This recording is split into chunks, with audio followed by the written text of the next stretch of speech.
Welcome to Native America Calling. I'm Sean Spruce.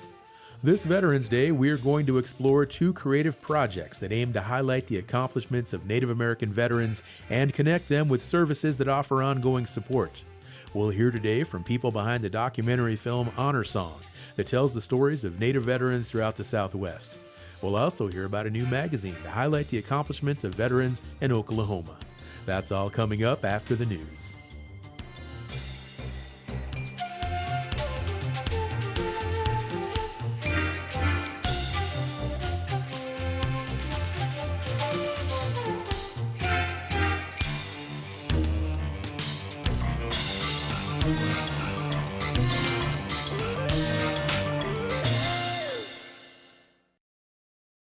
This is National Native News. I'm Antonia Gonzalez. Without reliable internet, it's tough for veterans to apply for and access financial and health benefits, including mental health care. But as KJZZ's Gabriel Pietrozio reports, a Phoenix-based telehealth company and the Arizona Department of Veterans Services are partnering to help better equip those living on remote tribal lands. So far, Janice Tallis Denny, who is Hopi and with the company Televeda, has delivered 16 military-grade kits containing Starlink satellite internet systems at no cost to nearly a dozen Arizona tribes beginning this year in Parker. If I can do it, anybody can do this. Her latest stop, New Pasqua, is just on the outskirts of Tucson. It's a hot day today. We don't want to be out here too long. Along with her is Dylan Delzato on behalf of the Arizona Department of Veterans Services. Let's start with 50 of them, see where it goes, and here we are rather quickly. Excited to get the rest of them out there, and a big roadblock for a lot of vets is the internet connectivity. Especially on tribal lands. Carmen Rivera is the Pascua Yaqui tribe's Veterans Benefits Counselor and often travels to the Mexico border, meeting with tribal members living off-grid. And when you give them, information, whether it be off of this system or you give it to them in paper, they like that. For National Native News, I'm Gabriel Pietrozio. Oklahoma Republican Senator Markwayne Mullin is facing criticism for an exchange during a recent hearing on federal recognition for the Lumbee tribe of North Carolina. He's accused of racial stereotyping based on looks. Correspondent Matt Laszlo has the story from Washington. Senator Mullin's an enrolled member of the Cherokee Nation, but that doesn't give him a pass with tribal leaders. During a recent hearing over whether or not to recognize the Lumbee, Mullin offended many with his exchange with Principal Chief Michelle Hicks of the Eastern Band of Cherokee Indian. You can't look over there and say they're not native. I mean, turn around and look, and you're telling me they're not native? I've seen the crowd. Okay, and you're saying that that's not native faces? That's not for me to determine. That's for the OFA but we are determining it. Nevada Democratic Senator Catherine Cortez Masto has garnered praise across Indian country for calling Mullin out. It's just like my frustration with this administration giving authority to ICE to pull anybody over just because they have brown skin and claim that they're undocumented somehow. I think it's wrong. And I don't want to be put in a position like that. Mullin brushes the criticism aside. I don't care if I'm doing what is right. The Lumbees deserve to be recognized. A 2022 Congressional Budget Office study estimated it would cost just over $90 million a year to recognize the Lumbee. Mullin says concerns raised by other tribes over the cost of enrolling the Lumbee, coupled with debates over gaming, are misguided. I mean, I'm serious. It doesn't make any sense. Yeah. And if you're going to start talking about gaming, which most of these arguments are about, is gaming, shame on you. Because now you're putting profit over Native people. Well, North Carolina's 2 Republican U.S. senators are pushing the Lumbee Fairness Act, which would recognize the tribe federally. Senator Cortez Masto says that's a decision best left up to nonpartisan officials within the Interior Department. I am not equipped to make that determination, and that's why that was set up that way. It's evidence-based. I rely on it. President Donald Trump has promised the Lumbee federal recognition. For National Native News, I'm Matt Laszlo in Washington. And I'm Antonia Gonzalez.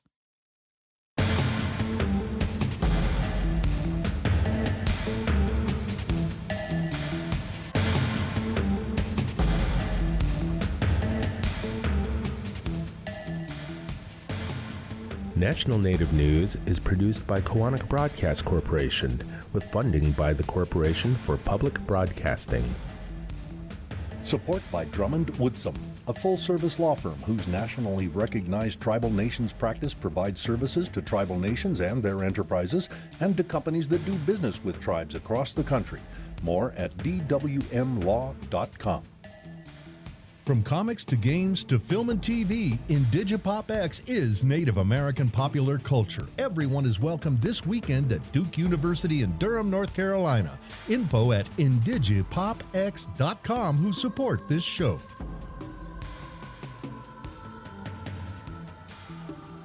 Native Voice One, the Native American Radio Network.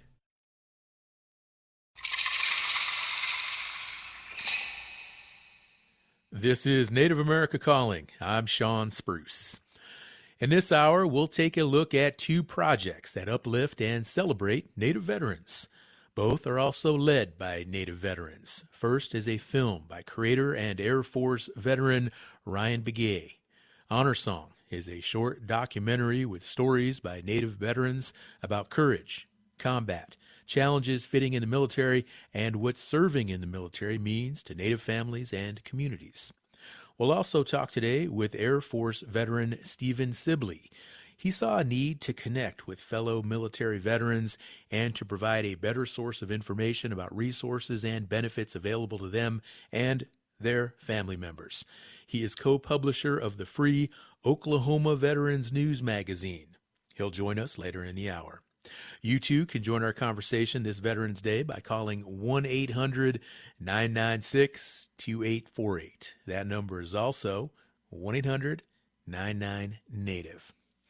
Joining us in the Albuquerque studio is Ryan Begay. He is a film producer, a director, an actor, an Air Force veteran. He is Diné. Ryan, you've been on the show before. Welcome back. Thank you. Yeah, it's good to be back. Also in our Albuquerque studio is Cassie Velarde Neer. She is a Navy veteran and doctoral student at the University of New Mexico. She is Jicarilla Apache. Cassie, this is your first time on the show. Welcome. Danjo, thank you. And joining us on the line in Gallup, New Mexico is Daryl Charlie. He is an Air Force Master Sergeant, and he is Diné. Master Sergeant Charlie, hello and welcome to Native America Calling. Yeah, Dave Bennett. It's great to have you all on the show. And Ryan, I want to begin with you. Congratulations. This is a wonderful project, and you pack a lot of voices into this short documentary titled Honor Song. What did you initially set out to do, and did your goal change as you recorded the stories of the Native veterans that make up the film? Yes.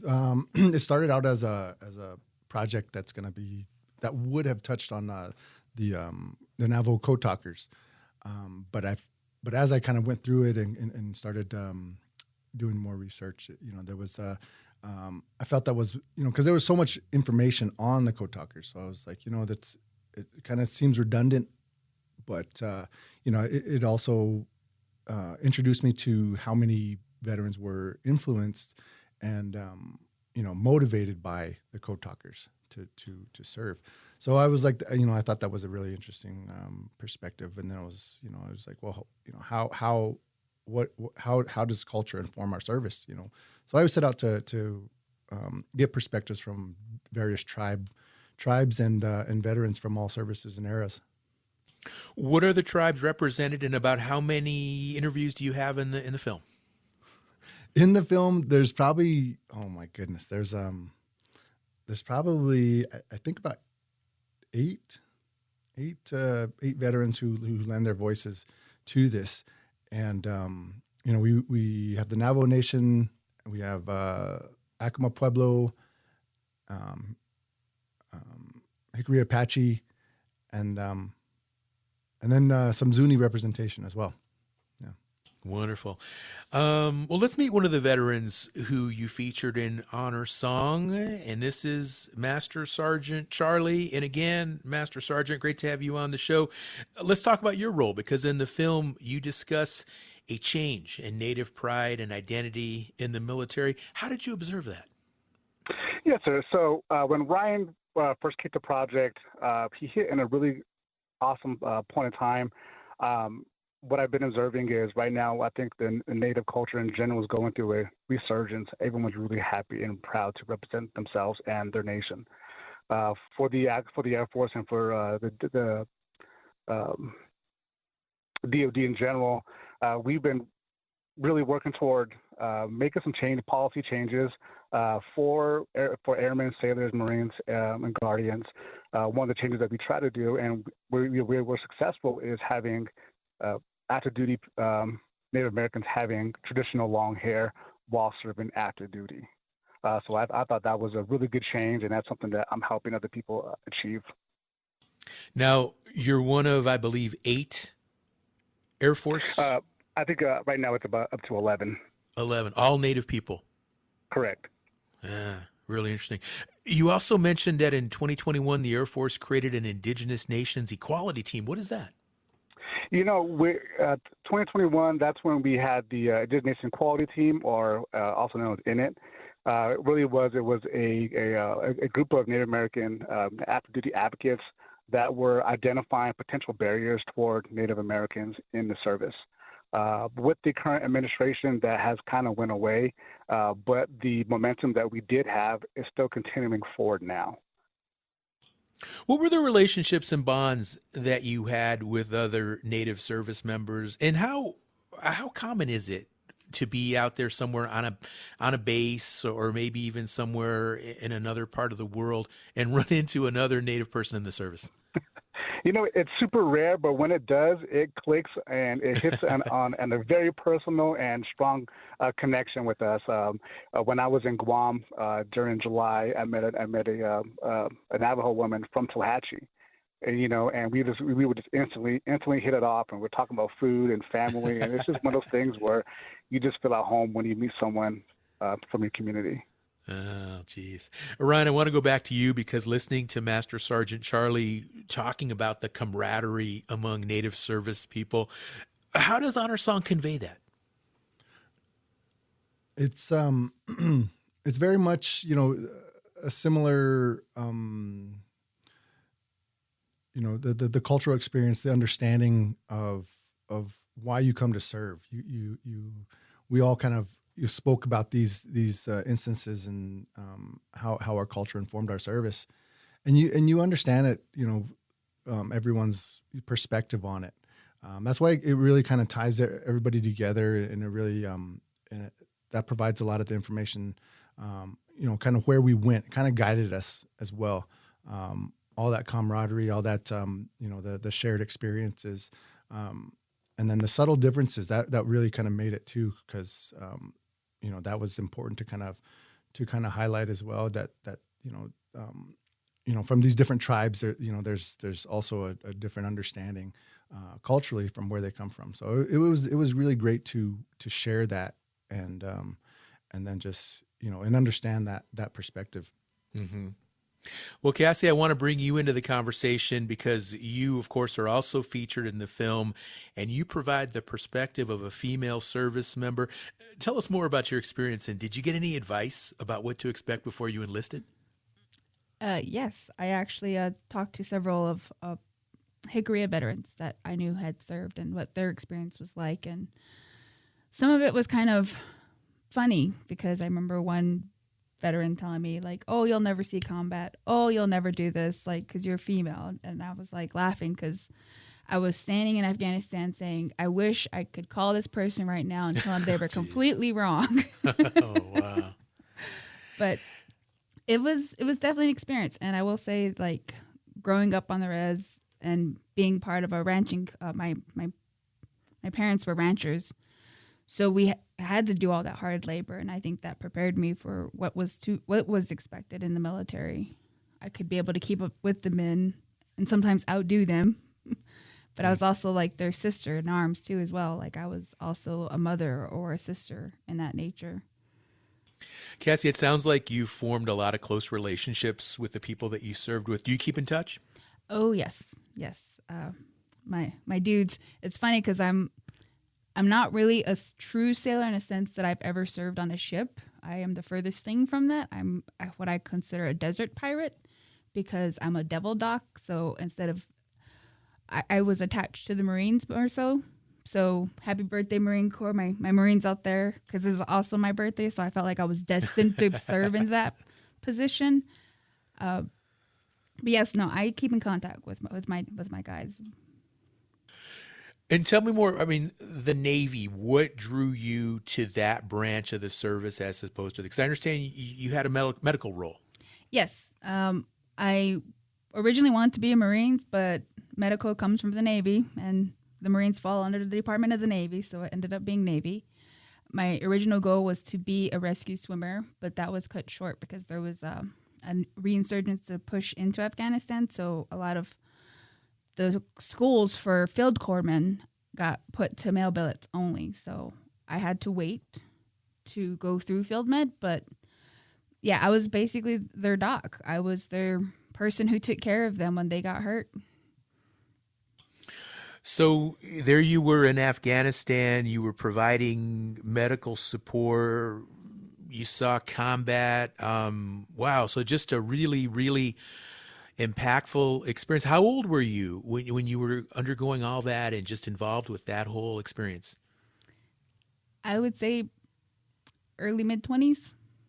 Mm-hmm. Going through all that shift and then even like having to return home.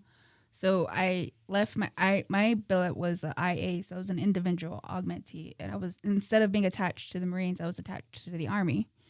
But it was cool because a lot of my leadership were former Marines. They just did National Guard duty. So our relationship was kind of formed very quickly. So we just had that understanding. But coming home back to the same command, everybody had rotated out. So it was a whole new group of people I had to learn and to reintegrate with. All right. The film is titled Honor Song, and we are talking with one of the producers as well as other Native veterans who are profiled in the film. The number for anyone who would like to join our conversation today, it is Veterans Day. You can give us a call, 1-800-996-2848. Maybe you are a veteran or an active service member, or you have family and friends and community members who are. Give us a call, 1-800-99-NATIVE. That is the number to our Albuquerque studio. We're going to take this short break. We'll come back, and we're going to talk more with our guests about Honor Song and their experiences in the military. Stay with us.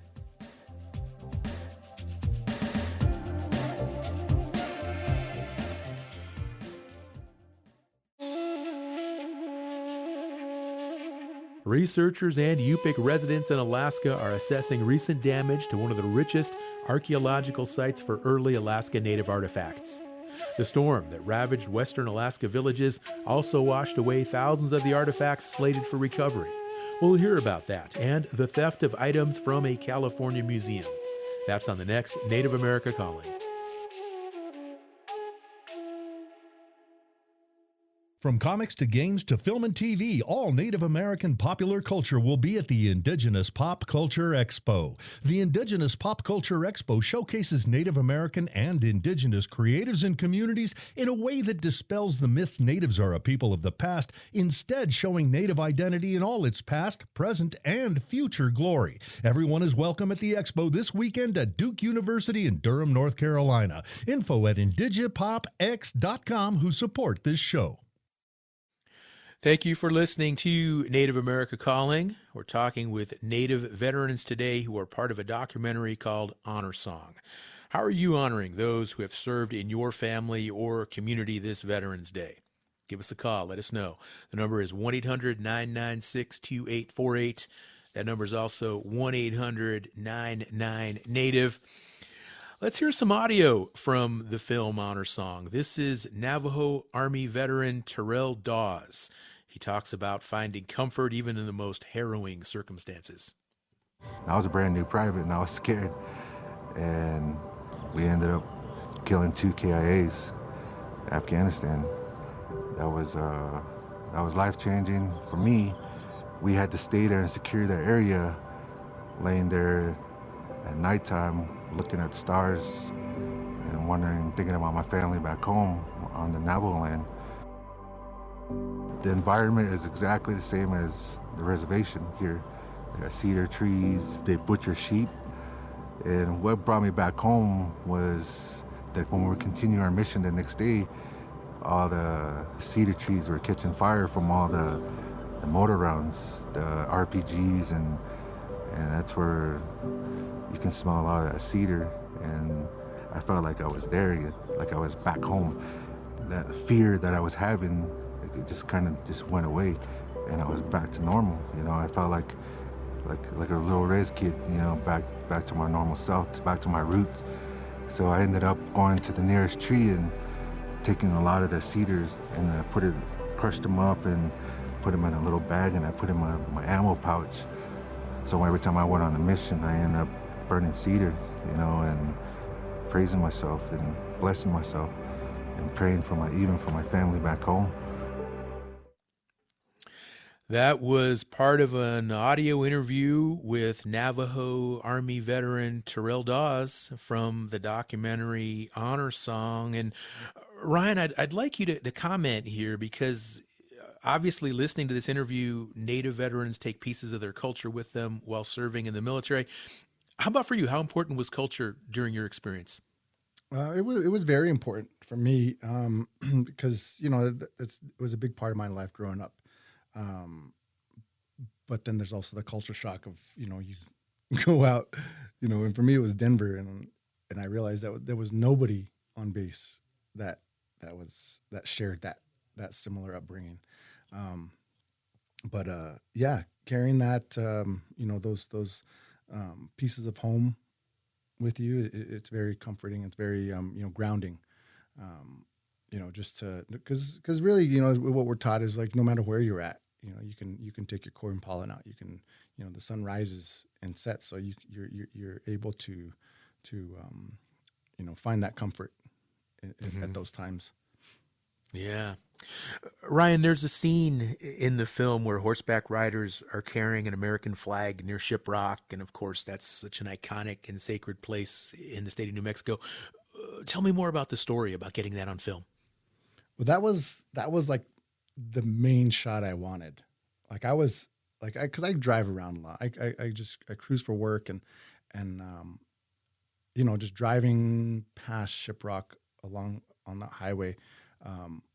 You just, you know, as I'm driving, you know, even with my phone, just trying to take that imagery. I'm like, that would be great to have the riders, because I contacted the riders as that event was coming up, and I was like, you know, they said they're going to start south of Shiprock and then go to Shiprock, the town. So I was like, okay, that's cool.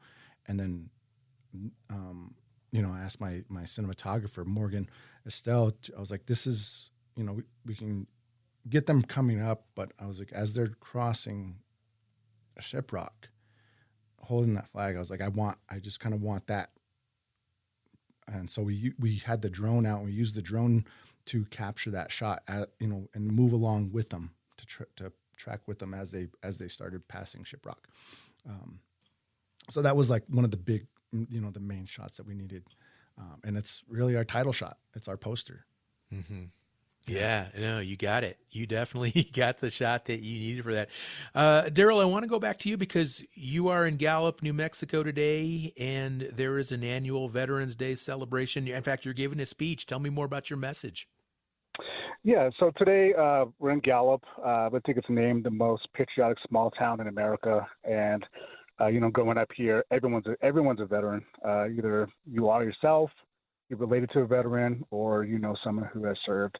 And so for today, my speech is going to be about honoring the veterans that have paved the way for people like Ryan, people like Cassie, and myself as well, because if it wasn't for the veterans, we wouldn't be able to do what we're doing today.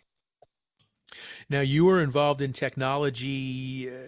Are there any projects happening that could involve native languages? And if so, please tell us a little bit about them. Oh, yes, sir. So I'm working with a colleague, Captain Gale, over at the United States Air Force Academy. We were putting together a presentation to the possibility of reviving the Navajo Code Talker program. With today, quantum computing and artificial intelligence are threatening to make our current encryption obsolete. And what we're trying to do is to see if there is any feasibility of bringing back the Navajo Code Talker program. Because a lot of the AI training models, they are trained off of millions of translations and texts, but there's not a lot of indigenous languages that are in books. Like you have a Bible here, or you have a dictionary, you have a story, but current AI models needs millions of these documents to actually be able to train on, and we simply don't have that. So we're trying to give some presentations. We had one scheduled for last week, but with the government shutdown, that kind of pushed our timeline to the right. And really, we're just trying to convince key leaders that the organic complexity of indigenous languages that have evolved separately from all the languages that AI is currently trained on, if we can use that in the field.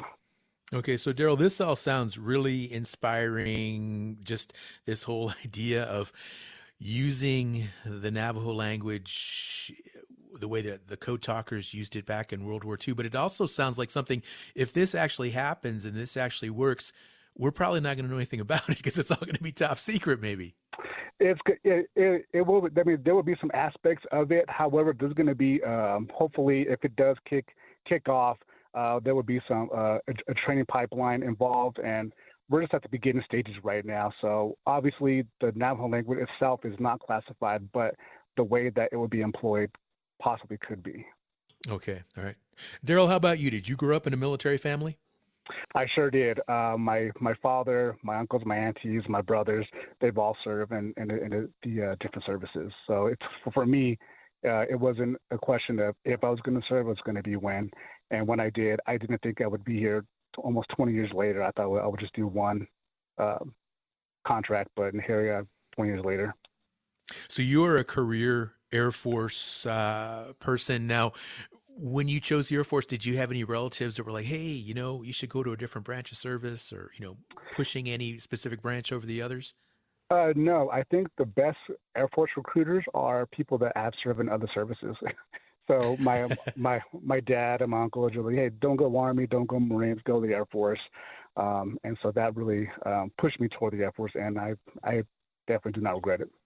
All right. Well, Daryl, I know you've got a speech to give, so again, I don't want to take any more of your time, but thank you so much for joining us on this Veterans Day. Hey, thank you guys so much, and take care. All right. Cassie, what about your family? Do you also have a lot of veterans and military service members in your family? Yeah, I have a few, but I'm the first in my immediate family to enlist. My uncle served, as well as my cousin Harrison. They have served. One thing I did want to mention, because this is what we always get asked, is where and how we can view Honor Song.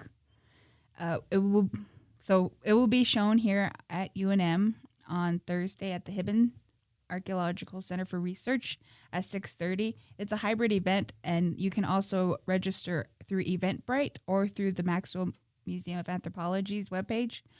It's hybrid, so you can view it Zoom, and we're also going to be having a Q&A panel discussion between Ryan and I and another cast member that will be showing up. And then we'll have food, too, as well. So, and it's also being shown, Ryan, is it on Saturday at the Indian Pueblo Cultural Center? Ryan, is that right? Saturday at the Cultural Center? Saturday at the Cultural Center, 12 p.m. 12 p.m. Okay. Cassie, how did you get connected with Ryan and this whole role with the film? My Hickory veteran commander, Lyle Tolley, who's also in the actual film, he reached out to me because he knows I live in Albuquerque, and he's like, do you have time to do an interview? And I was like, sure, I can do it. And I showed up at the memorial and met Ryan, and it's like we just clicked, and I learned about how film was made and talked about it. I mean, we do actually have several conversations about trying to do a follow-up because there's so much film footage that was not shown, and maybe doing a second part to that. And then we were also talking about centering one around Native American women, because as of lately, I think the statistic that I saw was that in today's world, Native American women enlist at higher rates than the male counterparts. So I thought that was a unique statistic. Why do you think that is, Cassie? Honestly, I think it's just we come from matriarchal societies. You know, we are leaders.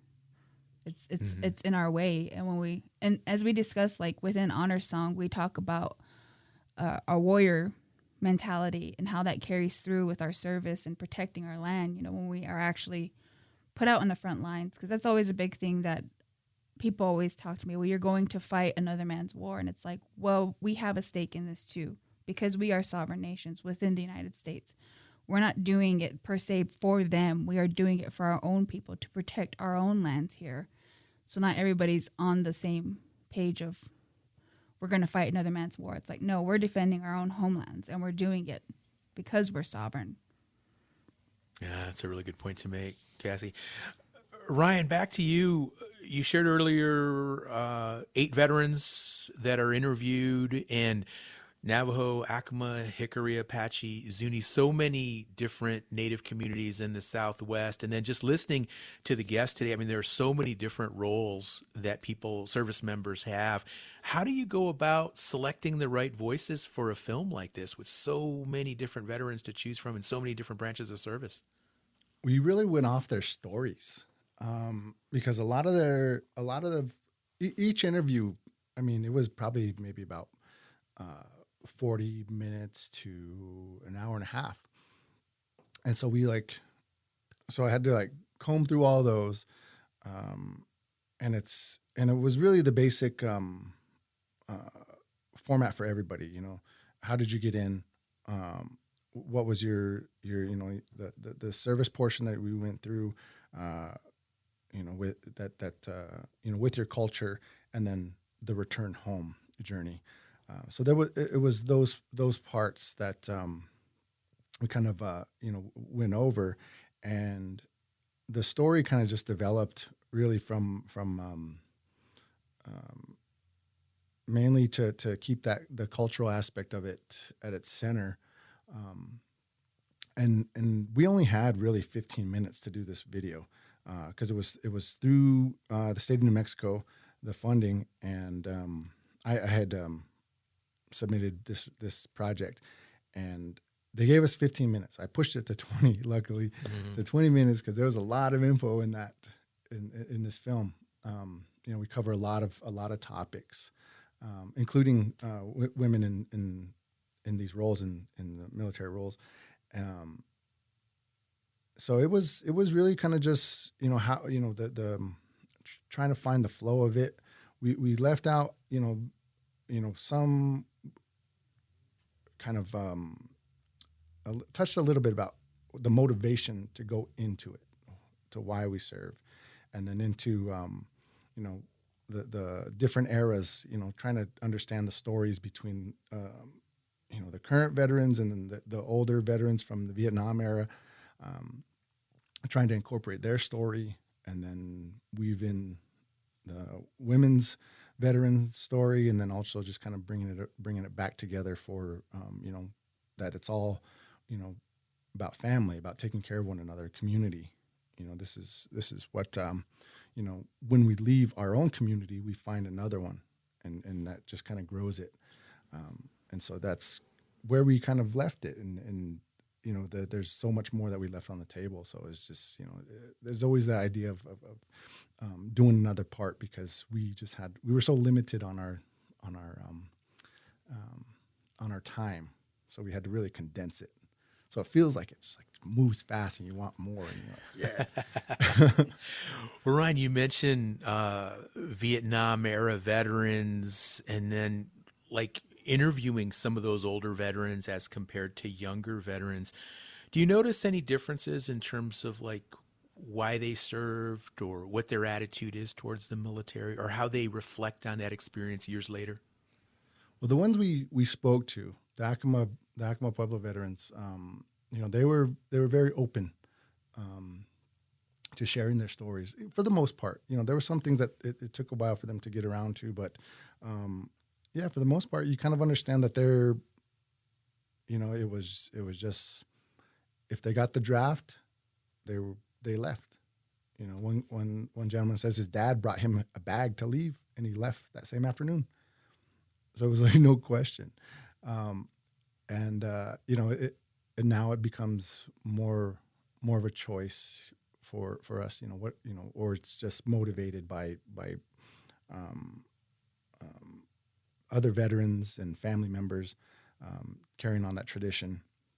But a lot of people just are from the veterans, from the Vietnam vets. The understanding is that they're it sticks with them most definitely. You see it on them, and you can kind of feel it and hear it in their voice when they speak about it. And it's a really interesting way to understand it when you're sitting there talking with them. You get a little bit when they're talking about some of the stories, it's just that they've already recalled it.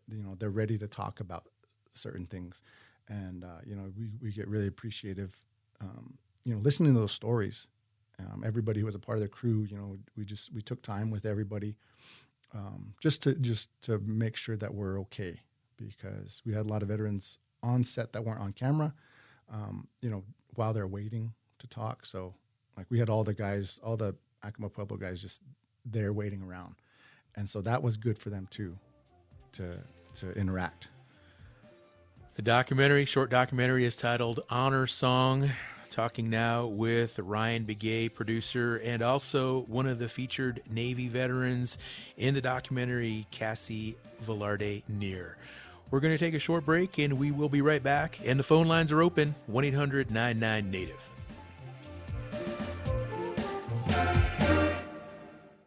Support from Clarkson Potter, publisher of Turtle Island, Foods and Traditions of the Indigenous Peoples of North America by Native American chef Sean Sherman.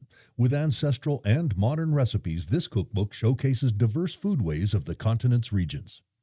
Kaufman & Associates has over 35 years of experience serving Indian country, supporting growth, transformation, and sustainability of tribal programs. More at kaufmaninc.com, KAUFFMANINC.com. We're glad you're listening to Native America Calling. This Veterans Day, we're taking a look at some recent projects headed by Native veterans. We're going to focus now on a new magazine publication in Oklahoma. The Oklahoma Veterans News magazine started its first run in May. Its pages are filled with information about resources and benefits available to veterans. You can join this conversation. Give us a call, 1-800-996-2848. That number again, 1-800-996-2848. Joining us now from Tulsa, Oklahoma is Stephen Sibley. He is a retired disabled veteran and co-publisher of the new publication, Oklahoma Veterans News Magazine. He is Delaware and Cherokee. Stephen, hello. Welcome to Native America Calling. Thank you. Glad to be here. It's great to have you. Now, your magazine is both printed and available online. What led you to create a source of information about health services and other veterans' benefits? Well, when I retired in 2017, my wife and I was previously in the insurance business. We started a Medicare brokerage, and we're servicing the senior marketplace. And I got involved with an advertising in a publication, and developed a relationship with that publisher, and eventually went to work with him doing sales and marketing for that magazine. And when I did that, I said, Steve, we need to do more stories on veterans. Veterans are a subset of the senior market. And we started doing, stories about every other month, feature stories on veterans and those things, and started doing some resource fairs for veterans. And eventually we just ended up spinning off the Veterans magazine after about 2.5 years working together. And our first edition came out in May, and we're just every month growing and doing more stuff. Yes, we have physical copies and online copies all throughout, available all throughout Oklahoma and online. Stephen, what stands in the way of veterans' abilities to navigate these resources? Well, I have a saying: veterans either don't know or they won't go. And so one of the things that we're trying to break through is that knowledge barrier and that attitude barrier. You know, a lot of times veterans, they think that these benefits are for, you know, if they're not a combat veteran, they don't think they're for them. Or if they came home and they've got, you know, all their appendages are still attached, you know, they think these benefits sometimes are for other veterans, or sometimes they just, you know, they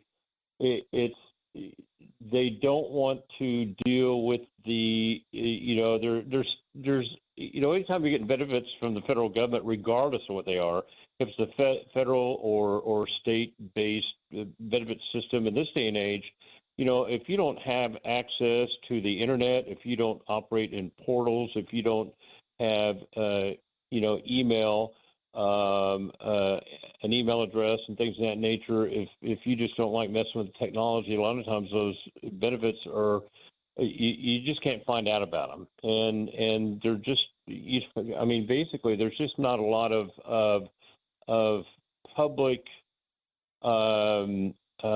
information and resources that are, you know, pushed out there. It's almost like it's more work than they want to do sometimes to go after them, or they just, again, the knowledge barrier, or they think it may be too much hassle. And believe me, it takes a long time sometimes, and it's frustrating. But I can tell you, it's worth it in the back end. It's just convincing the veterans of that.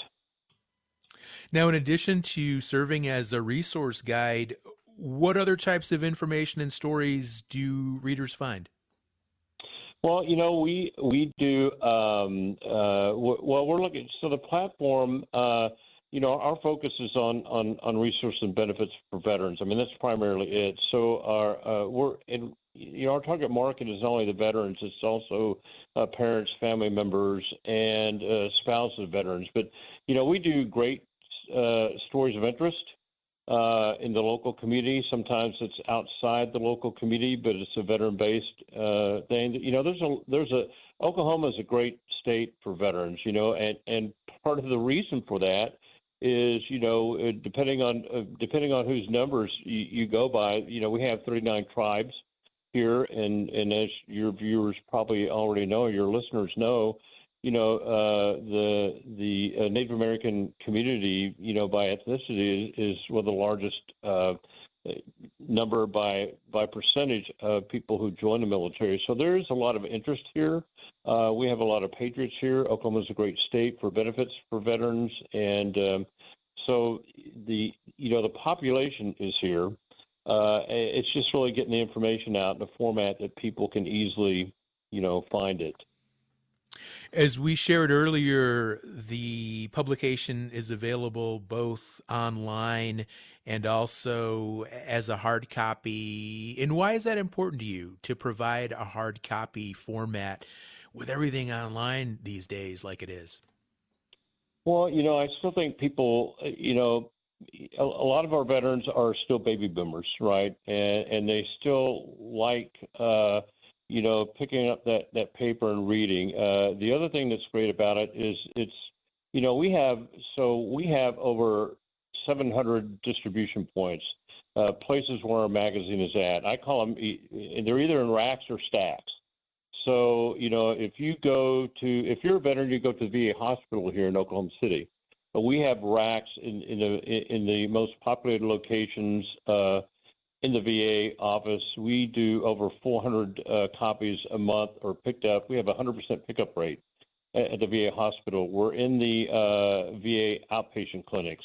And then we're also at places where veterans go to either they shop at a convenience store, libraries, the gyms, just all sorts of walk-in locations. People walk by, they see it. It's a great magazine. It's a glossy magazine, glossy cover. We always have great covers, and so it's an attractive magazine. And people see it, and they pick it up. So it's, you know, it's that type of product. You know, people see it, and they'll stop and pick it up and grab it. You know, we're at the, for instance, Tinker Air Force Base, one of the largest bases here in Oklahoma. We have racks right as you walk into the exchange. And so, yeah, that's important to us. But we also know we have younger people who are interested in an online copy. You know, they could get emailed to them. We have a nice online version. It's called a flip book, and so you can kind of cruise to it online if you like that. But we kind of like the old. It is kind of old fashioned. I mean, we've got as far as the newspaper goes, we got crosswords, word games. We've got Beetle Bailey cartoons. I mean, come on. I mean, that's, veterans, our older veterans love that kind of stuff. And so that's what we, that's what we have to offer in the magazine. And the amazing thing I can tell you is I've gotten calls outside the state where veterans have visited Oklahoma, went to a restaurant or whatever, saw the magazine, picked it up, called us and say, yeah, I'm down here in Houston, but how do I get the magazine? And so it's just a great way to me to market it. And my co-publisher, he's been in the newspaper business since he was 8 years old, and he's in his mid to late 50s now, and he's been in the business for a long time and has several publications here in Oklahoma and does quite well. Well, it's good to have a co-publisher with a lot of experience, because, Stephen, it doesn't sound like you've ever done anything like this before, publishing. Not at all. I tell people, you can look at my hands and see that I've never done a day's worth of hard labor in my life. I have been in most of my life, I've been in some kind of sales and marketing. My career in the military was, I was communications for a while, and then I got involved in human resources. I'm not a combat veteran. I mean, it's hard to believe. I tell people, I went through 36 years in the military and never got to blow anything up. And but I've seen some of the stuff. But anyway, I spent most of my career both as a civilian and in the military. I did spend a lot of time in the reserve, 15 active, 21 reserve. But most of that is just sales and marketing. I went back on active duty at age 52 and stayed at age 61, and I did retention and recruiting for the Army Reserve. And so I've just always loved the sales thing, but never, you're right, never published. And so this is the first time I've jumped into that. And I'm glad I have someone who's got 50 years of experience. Well, let me ask you more about your career in the military, because you actually were both in the Air Force and then later in the Army. Is that common for people to serve in more than one branch of the military? I don't know how common it is, but I do run into a lot of people, and most of them go the other way that I've talked to. But I've run into people who've been in 3 different branches of service. I'm not really sure how common it is. I really have not, looked that up, and I'm not really familiar with the demographic. But it certainly gives me an interesting story to talk about, right? Why did you leave the Air Force? And I tell people. And this is tongue in cheek. I got tired of the great food and lodging, and and just wanted to see what the Army was like. But circumstances happened that I moved from Arizona to the Chicago suburbs, and really didn't have an option for an Air Force Reserve unit that was close, and I didn't want to drive to Scott Air Force Base 1 week in a month in St. Louis. So I made the switch to the Army Reserve and ended up doing some active duty time in the Army, along with, and that couples with my active duty time in the Air Force.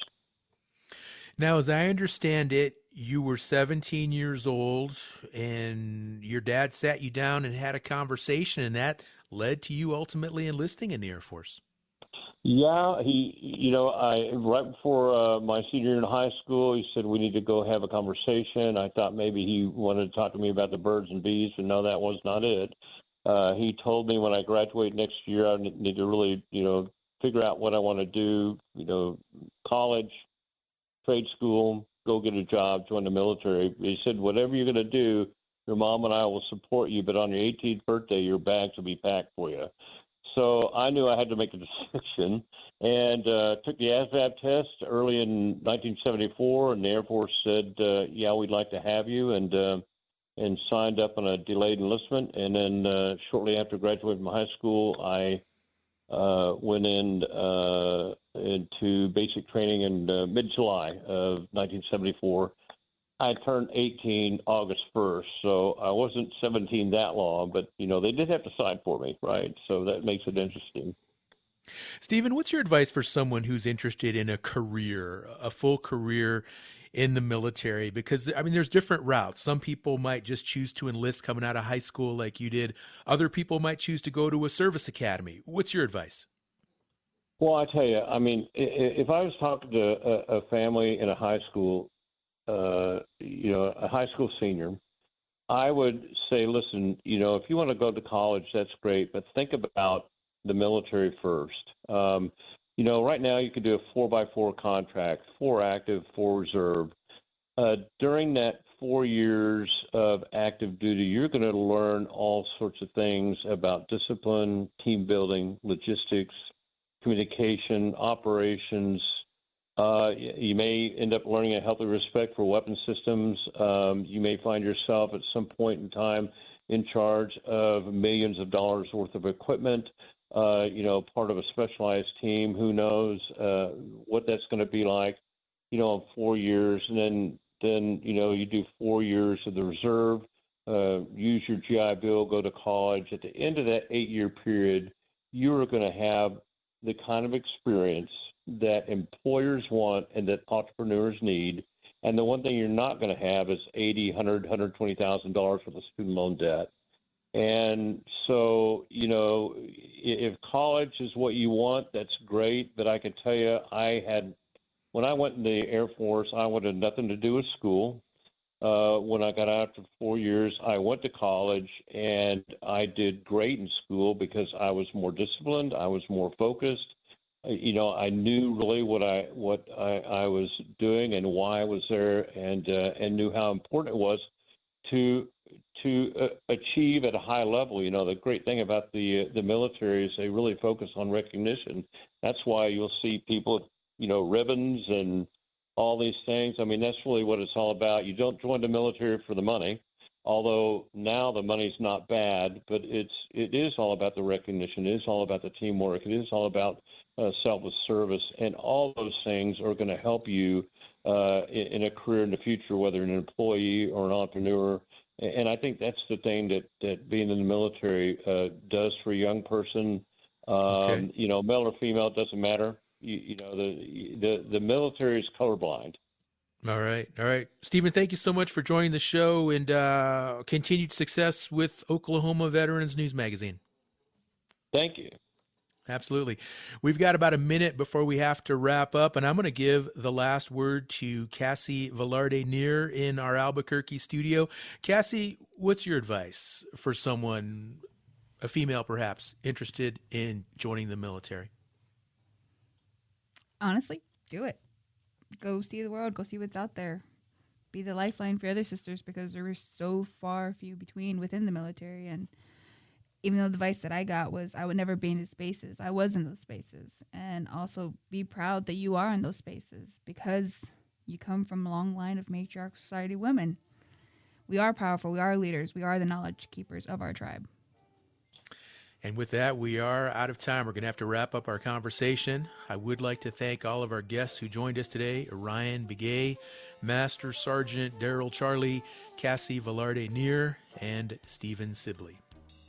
Listeners, don't forget to join us again tomorrow. We'll have a discussion about how recent storms in Alaska may have washed away thousands of artifacts that were a vital insight into early Yupik settlements.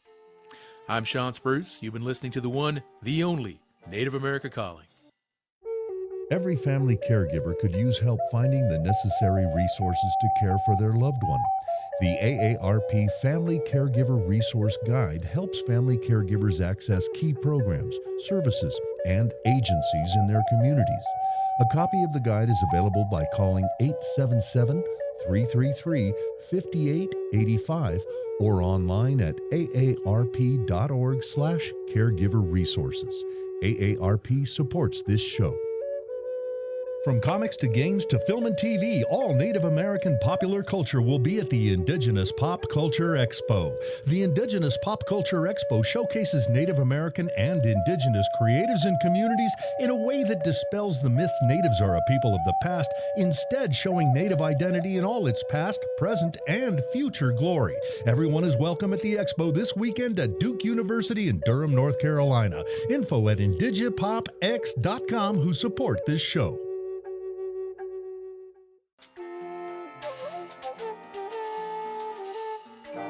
Native America Calling is produced in the Annenberg National Native Voice Studios in Albuquerque, New Mexico by Koahnic Broadcast Corporation, a Native nonprofit media organization.